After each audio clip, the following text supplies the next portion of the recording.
Asparagi nel Veneto, prove di dialogo tra varietà di un prodotto che rappresenta una punta d'eccellenza della nostra regione.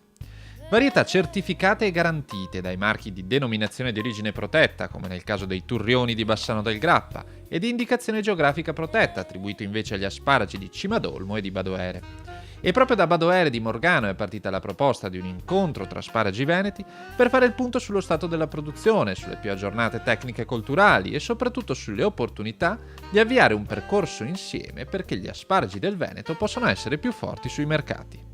In effetti qui localmente anche l'asparago di Badoere ha un significato ben preciso, però mi faceva notare appunto, ed è lì che mi è nata l'idea, che quando ci troviamo a Berlino, quando ci troviamo all'estero un pochettino in giro, insomma, parlare di Badoere è geograficamente un po' difficile trovarlo, questo Badoere, mentre il Veneto ha un significato completamente diverso. Le nostre produzioni sono limitate, sono delle piccole nicchie, da soli si capisce che non si va molto lontano, insieme si può soddisfare molto di più il cliente e si può avere un quantitativo di prodotto maggiore. Noi cerchiamo insieme di dare soddisfazione ai nostri produttori.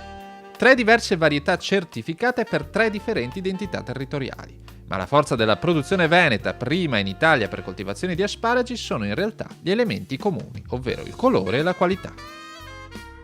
L'asparago nel Veneto è caratterizzato del turrione bianco. L'asparago bianco rappresenta circa il 20% della produzione nazionale. Esiste quindi la possibilità già naturale di una forte caratterizzazione del prodotto legata al territorio. Con oltre 1600 ettari coltivati la Regione Veneto è la prima regione in Italia produttrice, quindi a pieno titolo siamo in una località dove fra l'altro esiste anche un'indicazione geografica protetta, quindi un'area vocata alla coltivazione di questo prodotto. Noi siamo fra l'altro quelli che produce fra le migliori qualità e quindi un punto a favore di questa cultura che a mio avviso ha delle prospettive di mercato ancora interessanti. Qualità da tutelare e valorizzare. In questo è fondamentale il ruolo dei marchi di certificazione, sia per la sicurezza del consumatore sia per il reddito del produttore. Il consumatore deve imparare che quando vede il marchio europeo, IGP, DOP, in generale c'è un valore aggiunto nella qualità, ma soprattutto c'è un valore aggiunto per quanto riguarda la salubrità del prodotto e c'è la sicurezza per il consumatore. Il marchio resta assolutamente il valore aggiunto.